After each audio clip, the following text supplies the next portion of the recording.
Hey guys, Al here. So in the garden today, and I just wanted to do a quick video on cover crop and how I kind of do it in my garden. So you can see this row, I haven't pulled the stakes yet. I'm getting ready to do that. However, the row that I'm kneeling in, I just pulled out the weed matting. So in between my weed matting, I have, I'll flip this around so you can see, but a bunch of carbon load growing. So I got this established early. See this nice radish. And I mean, you can see the grains. There's a little bit of smart weed in here. A little bit of probably Johnson grass, foxtail, but for the most part, I mean, it's pretty weed free. Look at all the clover and grains. I wish my food plots looked that good, but deer browse. So without deer browse, it's amazing what you can do.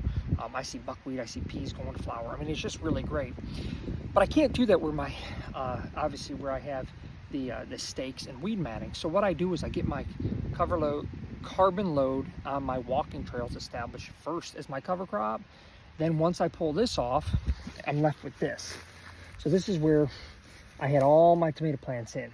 So now I'll come in, I'll seed all this with carbon load and get it watered. There's a little bit of seed here you can see fell through, so it'll just start to go. And before long, I'll be able to have this entire garden as a solid cover crop of carbon load. And then what I will do is let that grow all winter. And the next spring I'll come in here when it's ready. I'll smash it down with a pallet. And then after that, I typically give it a day or two. I let it grow back. At that point then, I will mow anything off, anything that popped up. I shouldn't say grow back, anything that popped up, I'll mow that off. And then from that point, I'll start putting my weed matting down. Now I will rotate my rows. So next year, my weed matting, instead of where I'm standing or squatting, it'll probably be here.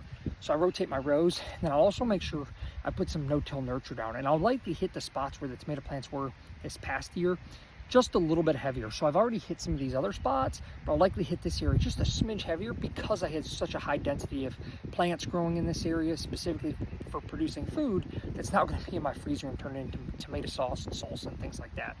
So because of that, I want to make sure those nutrients are going back into the ground, feeding the soil, feeding biology, and hopefully we'll have a good growing season next year like we did this year. It'll be feeding us too. So check us out, guys, vitalizeseed.com. If you're interested in food plots, lawn care, and or home gardens, check us out.